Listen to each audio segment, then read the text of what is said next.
This is the story of the slave trade between Europe and Africa, a tragic tale of coastal villages raided and men, women and children carried off into captivity, loaded onto ships, taken to be sold as slaves in another continent and never seeing their homes again. A familiar enough narrative, except that in this case, the villages being depopulated in this way were English, and the slave traders arrived in ships which had sailed from Africa. Long before the British ever became involved in the slave trade, slavers out of Africa were raiding not only the British Isles, but many other European countries. From Iceland to Malta, Ireland to Spain, and Italy to the Netherlands, carrying off white slaves to be sold in the slave markets of Africa. The Barbary pirates were actually after people, white Christians specifically, who could be sold as slaves in Muslim countries. Slavery was an old African tradition, and it is not to be wondered at that it flourished on what became known as the Barbary Coast. Of course, everybody knows about Europeans going to Africa and taking the people off into slavery. It's taught in schools. White slavery is not so well known. The Barbary Coast was named after the Berbers who originally lived there, and included countries like Algeria, Tunisia and modern-day Morocco. From ports there, Muslims set off to Europe to seize as many white Christians as they could for the slave markets of North Africa. The stereotype from establishment history is that of a Muslim slaver herding chained blacks through the desert, when in fact, for 700 years until the fall of Muslim Spain, those being herded were first and foremost notoriously white. The fate of the hundreds of thousands of white slaves sold to the Arabs was described in Spanish texts as atrocima et ferocima, most atrocious and harsh. The men were worked to death as galley slaves. The women, girls, and boys were used as prostitutes. Dr. John Adzuma estimates in his 2001 book that slavers in these parts engaged in the incredible heinous practice of castration of both white and black men and boys to bring their highest priced specialty slave called the eunuch to the market. It is thought that 6 out of 10 men and boys died in this process. Now, this was done not only to stop their nature of retaliation, as well to make them best suited for guarding their other favorite slaves, their sex slaves known as a harem, many of which were also white. Now, eunuchs have been used for millennia in a variety of cultures. For example, according to author Ronald Siegel in his 2002 book, The Khalifa in Baghdad at the beginning of the 10th century, he had over 7,000 black eunuchs and 4,000 white eunuchs in his palace. I guess their white privilege did not save the white slaves that were children and women and eunuchs the same fate of their black counterparts. We suffered this atrocity together. Another story that we were never told by Hollywood or historians that could have brought us together instead of apart.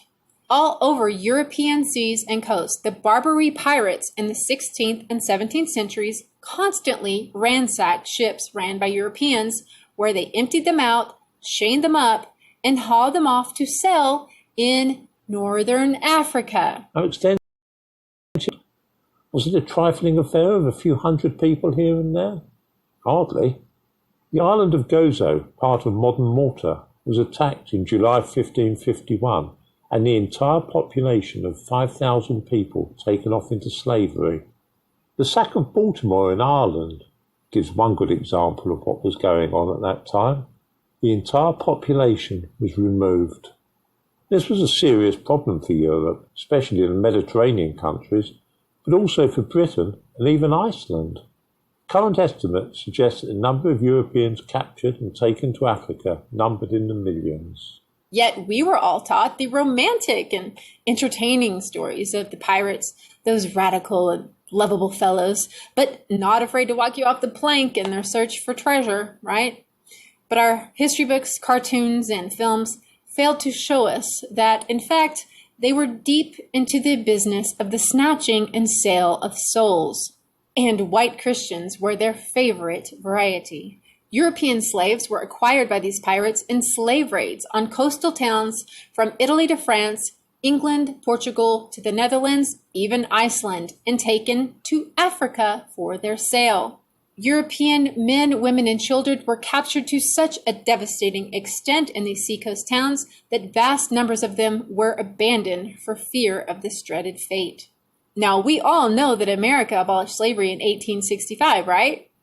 But how many knew that it wasn't until 1904 that an agreement in Paris regarding the international white slave traffic was penned?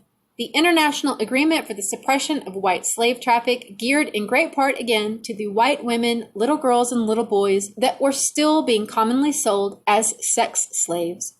Why haven't your women activists told you that story, huh? In the early 1600s, whites, mostly Irish, and African blacks were enslaved together in the sugar plantations in the West Keys and places like Barbados.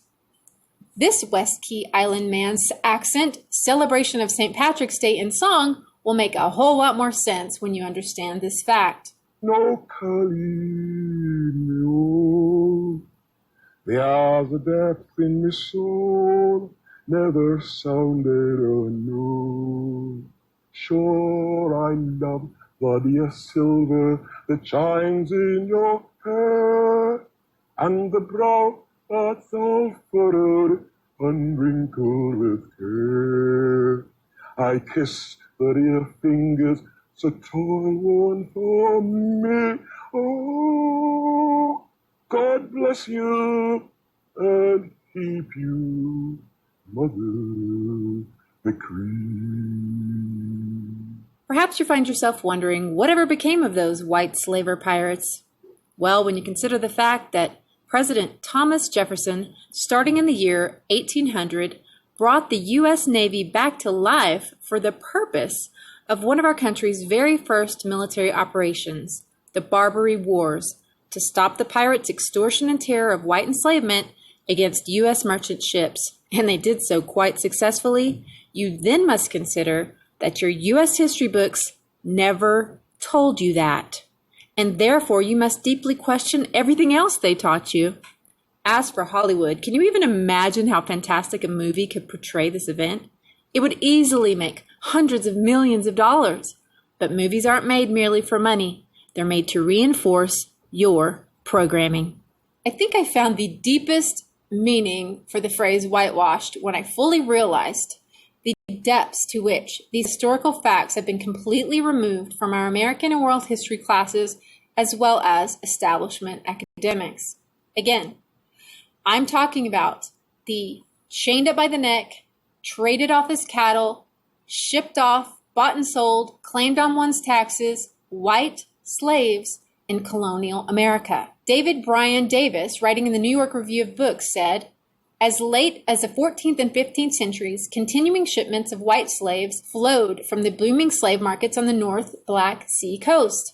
From Barbados to Virginia, colonists showed few scruples about reducing their less fortunate countrymen to a status little different than that of chattel slaves. Now, Random House Dictionary of English Language defines slavery as ownership of a person or persons by another or others. Now, this certainly describes the significant portion of whites brought to the colonies, as a greater number of them died than survived while still being bound in servitude.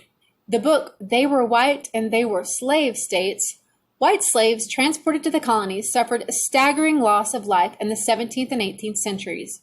During the voyage to America, it was customary to keep the white slaves below deck for the entire 9 to 12-week journey, chained with 50 others to a board with padlock collars around their necks. Independent investigator A.B. Ellis in the Argosy writes, concerning the transport of white slaves, the human cargo, many of whom were still tormented by wounds, could not lie down at once without lying on each other.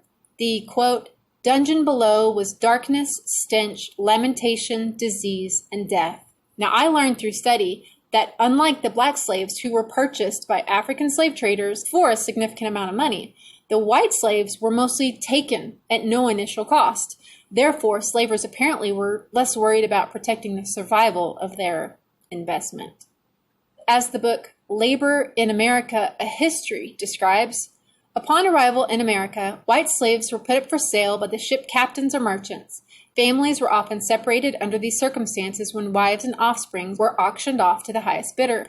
As for colonial America, there were some who had signed up for indentured servitude willingly, which we got about one paragraph of in school, and the story ended there. But they certainly didn't tell us that the vast majority of people technically falling under this category never agreed to this contract, but were taken unwillingly. We were given the false impression, aka lie, that all these people signed up for this ability to pay for their ship ride across America by working it off a number of years, and technically, this is who should be called an indentured servant. However, this is absolutely not how history played out, according to the actual records. Far more often than not, these were not willing participants, and only a small fraction of the full number made it to the end alive to receive their allocated land at the end of their term. To give you an idea of the levels, numbers of white human bondage we're talking about, according to the book Bound Over, from 1609 until the early 1800s, between 1/2 and 2/3 of all the white colonists who came to the New World came as slaves. We were never told that a staggering 20% death rate of these unfortunate souls during their shipping was considered acceptable, and that losing 50% of the cargo to death was not that uncommon, especially when children were involved, and there were often children involved. As an indenture, getting married or having a baby was not allowed, and if a young woman did get pregnant, her contract would be extended by years, and her baby would be indentured for 31 years, or simply taken from the mother to be sold and never to be seen again.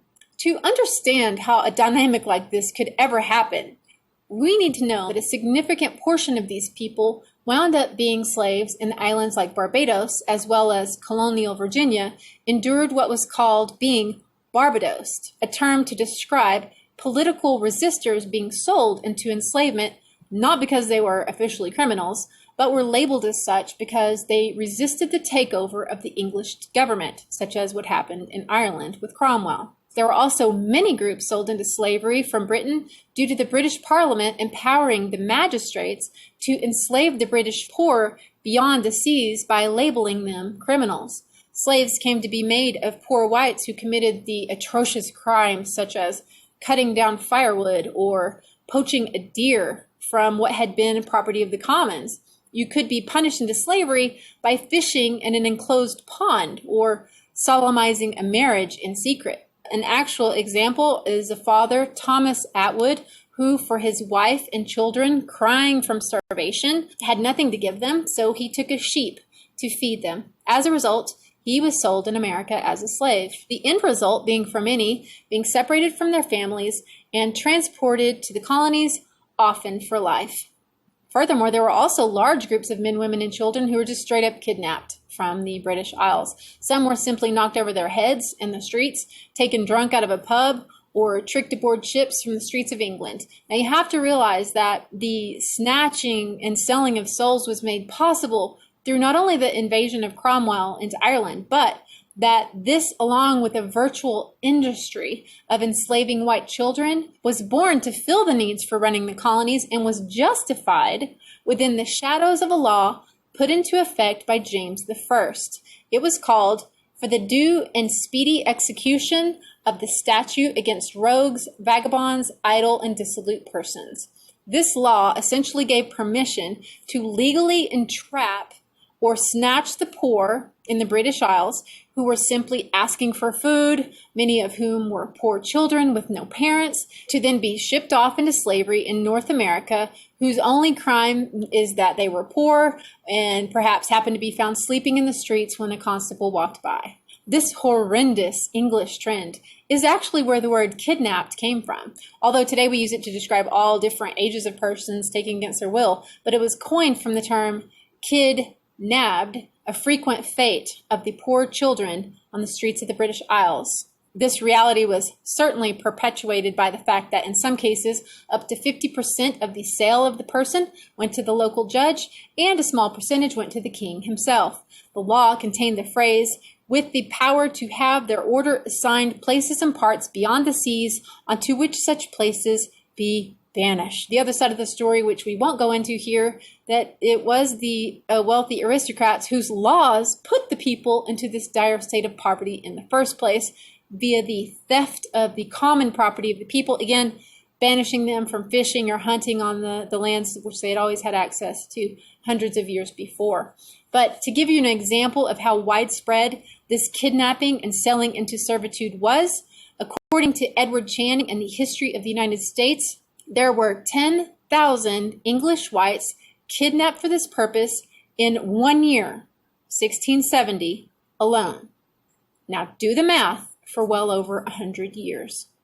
Yep, whites were slaves too, even before the first African was brought into America. And when one can scarcely think of whites as slaves, the mind first thinks, well, surely they were treated better, right, than what we hear the black slaves were treated later on. But in the documents, when you dig deep, paint a very different story. Like those found in the records of Middlesex Country, Virginia, whippings were commonplace, as were iron collars and chains. The horrifying treatment was not an uncommon reality of whites in bondage in the colonies, but it was so common, in fact, that the whipping of white slaves resulted in so many being beaten to death that in 1662, the Virginia Assembly passed a law prohibiting the private burial of white slaves because such burials helped to conceal murders by their masters. The colonial records are simply chock full of the death of white servants by beatings and starvation and exposure, yet you'll find no conviction of the murder of their masters, only innocence, perhaps due in part to the fact that it was only the propertied white class, and therefore for whom white slavery was very profitable, that were allowed to serve on a jury. White slaves and white servants were forbidden this privilege. Look, this certainly is not a look who suffered contest. I am forced to point out a very deep, dark fact about our nation's history because of this contrived narrative that is today using the lies by the offspring of the same elites that today are causing so many of us to openly hate and persecute each other right now. This omission of our true past is a crime in and of itself. The horrendous story of black slaves, and it was a horrendous story, has been told over and over and over. But the horrendous story of white servitude and slavery has been completely and purposefully hidden. There are even channels and propaganda right now trying to say that if you speak about white slavery, you yourself are a white supremacist. What? Shouldn't it be obvious that admitting to the most humiliating human experience in existence, that of slavery, is about as opposite of supremacist as you can get? Why shouldn't we learn from our horrible mistakes, all of them, of the wrong ways we treated all people? Meanwhile, the tons of Irish slaves brought into America suffered horrible prejudices for many centuries following. Prejudices for simply being Irish, effectively preventing them from getting jobs or housing. Signs like this all over America at that time were not uncommon, perhaps because the story of white slavery was hidden in the retelling of American history and never told through American media. Perhaps that alone helped the Irish to more easily move on with their lives and so flourish. Again, the psychological damage inflicted upon blacks through perpetuating them as the only slave race, this relentless narrative that has been hung over their heads for decades as this victim culture, is extremely damaging to them. Shouldn't it be a relief that they're not the only ones? That they could perhaps make them feel not so alone in this measure? But again, that is not what our keepers want. They want to keep only a certain people in the clutches of the psychological slavery that exists in the mind and spirit that is victimhood. And that woman you saw earlier, I think she was Jamaican American. She didn't have it. Blacks are oppressed. I am black. I'm not oppressed. I am free. Good for you. That's an individual person. What about a systemic issue? Where? I do what I want. You have the skills. This is a country where you have the skills. You want to do what you want. You do it. Stop forcing on people to accept that they're oppressed. They are not. I am not oppressed. I am black. The victimhood narrative is damaging, and it is a lie. It is like having a wound, a deep cut of a wound. And just as it starts to scab over and heal, you rip it off. and have to start over with the pain all over again, inflicting the trauma over and over with each new story of victimhood, thus preventing the healing from ever happening.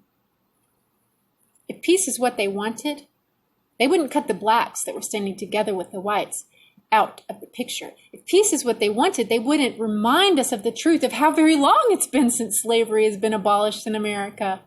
Compared to other countries, hundreds, I think it's 167 countries, in which modern slavery is still a thing today. In this map here, modern slavery, according to the Global Slavery Index, is currently affecting about 48 million people in the world right now.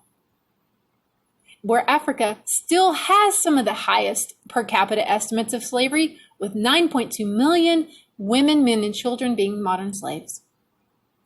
The thing I can tell you is that America came out of its horrible practices of slavery in a shorter time span than has ever been seen in any country who ever engaged in slave trade. Whereas places like North Africa carried on this heinous tradition for well over 1,400 years and impacted slaves of many colors, and again is still suffering with it today. Yet all the media can do is focus on what happened in America 200 years ago. Another huge point that if more people knew would stop this white guilt narrative, this white privilege narrative in its tracks. And that is that in 1640, there was not yet any real legal entity of permanent slavery yet. The only durante vita, or servitude for life, up to that point were the white slaves considered to have no rights because of their accused crimes in the British Isles. Remember, when you could be a criminal for taking a rabbit or whatever. So there was no permanent slaves for the blacks being imported at that point until the Georgia Northampton County court records show us that Anthony Johnson sought to legally become the first to own a slave for life in America. Anthony Johnson was black. So the first legally appointed slave for life, a man named John Cassor, happened because Anthony and Mary Johnson, black owners of a tobacco farm in Virginia, fought to win the judicial determination of a slave for life. Wow. One may think when hearing that, well, surely that's an exception.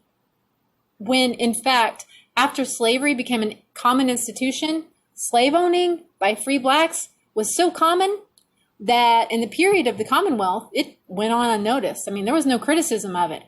By those who recorded the times, there was abundant proof found in various court records and legislative petitions. According to historian R. Halliburton Jr., there were approximately 319, 599 free blacks in the United States. 1830, okay, this is 35 years before slavery was abolished, right? Yet, at the same time, there were 3,775 free blacks who owned 12,740 black slaves. Why weren't we told this in Black History Month? Furthermore, how many times are we told about the awful scene in the Trail of Tears in school? Guys, I remember getting so upset about that. I remember crying about that in school. And yet, how many times did we learn that the Native Americans brought with them through their displacement their black slaves? Oh, I think they left that out. Yet, historian Tyra Miles placed the number of enslaved blacks held by Cherokee Nation at around 1,500 black slaves at the time of their westward removal in 1838 through 1839. The Creeks, Choctaws, and Chickasaws, she said, held around 3,500 black slaves across the three nations as the 19th century began. Wow. And as for the percentage, the real actual world percentage of white families who actually own slaves, which should be taken into deep consideration when we see pictures like this. According to Adam Rothman, a historian at Georgetown University, he was quoted as saying that using census numbers for 1840, the percentage of families owning slaves was 7.4%. To make the slavery in America narrative even more complicated, as it should be, because it is, In fact, we know that Black and Native Americans also came to own white slaves in Virginia. Yay! Enough so that in 1670, the House of Burgess wrote legislature alluding to this fact. See the slide here. The law, though, apparently was not heeded since 35 years later, it was written also into Virginia's Slave Code of 1705 that reiterated a law indicating that Blacks and Native Americans were still owning or purchasing Christians, which was a euphemism for a white person. By recounting and emphasizing again and again and again the sufferings of only Black people under slavery, with no mention of the riddled and long history of whites being enslaved, not only in the history of the world, but right here in the good old US of A. The white student of today is made to feel that his ancestors alone were cruel, morally retarded, and evil. They are made to feel that they owe Blacks a nearly infinitesimal compensation, since they are taught that Black people's problems today are the legacy of hundreds of years of slavery for which white people are solely responsible. Yet, the evidence that I have provided with you today offers a mountain of contradiction that is the other side of the story. White students today are taught the lie that the relative prosperity we enjoy today, if we are actually blessed to enjoy it, many of which are not, was achieved largely by the exploitation of Black slaves. Is it any wonder that thousands of our young people join Freemason Jesse Jackson in chanting, "Hey, hey, ho, ho, Western culture's gotta go"?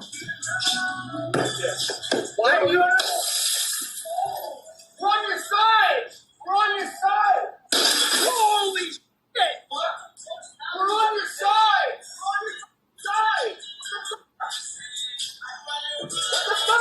And remember how earlier I talked about all of this being about order out of chaos? Well, even white guilt, this apex of the chaos we see now, was planned over many decades. Evil elitist from a banking lineage, Frederick Lieneman, was a handler to Winston Churchill, and he admitted this according to the personal memoirs of Lord Sherwell when he was quoted as saying, "Do you know what the future historians will regard as the most important event of this age? It will not be Hitler and the Second World War. It will not be the release of nuclear energy. It will not be the menace of communism. It will be the abdication of the white man." Jesus said, "Follow me." He never said, "Follow Freemason occultists used to divide God's people who by their very nature are antithetical to Christian principles." I've already showed you that it was the mystery religions of Babylon that crept into America from her founding.